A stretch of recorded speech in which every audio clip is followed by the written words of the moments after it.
शिव भाई, ये बताइए, आज यहाँ पे आपके संगठन की जो बैठक की जा रही है, किस चीज़ को लेकर बैठक की जा रही है? पहले तो मैं आपको अपने संगठन के बारे में बता दूं। हम लोग यूनाइटेड मुस्लिम फाउंडेशन के नाम से एक गैर राजनीतिक संगठन चलाते हैं, जिनका प्रमुख उद्देश्य समाज में राजनीतिक और सामाजिक जागरूकता बढ़ाना है। और जैसा कि आपको पता ही है कि उत्तर प्रदेश में विधानसभा के चुनाव की घोषणा हो चुकी है और लखनऊ में 23 फरवरी को चुनाव है। तो आज हम लखनऊ शहर के ज़िम्मेदार लोगों के साथ बात करके इस चुनाव में हमारे संगठन यूनाइटेड मुस्लिम फाउंडेशन की क्या भूमिका होगी, इस पे चर्चा करना चाहते थे। अच्छा, जैसे कि उत्तर प्रदेश में जो चुनाव चल रहे हैं, जो चुनाव का माहौल चल रहा है, आपको क्या लग रहा है किन पार्टियों में टक्कर है, कौन कौन मैदान में है, कौन मैदान से?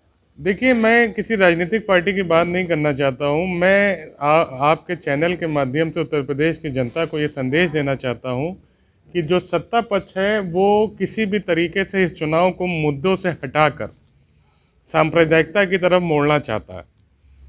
देश के जो संवैधानिक पदों पे बैठे हुए नेतागण हैं, वो इस चुनाव पे जो मुद्दे हैं, जो जैसे इस टाइम देश में सबसे बड़ा मुद्दा बेरोज़गारी का है, महंगाई का है, इन मुद्दों से हटाकर जिन्ना और पाकिस्तान की तरफ मोड़ना चाह रहे हैं। तो मैं आपके चैनल के माध्यम से प्रदेश की जनता को ये संदेश देना चाहता हूँ कि ये जो 2022 का उत्तर प्रदेश का विधानसभा का चुनाव है, ये बहुत अहम चुनाव है। इन चुनाव में हमें अपने मुद्दों पे रहना है और किसी भी तरीके से जो सत्ता पक्ष की साजिश है या जो इन लोगों का प्लान है कि चुनाव को सांप्रदायिकता की तरफ ले जाएं, उससे बचना है। तो किसी एक पार्टी विशेष को क्या आपका समर्थन है, आपके संगठन का?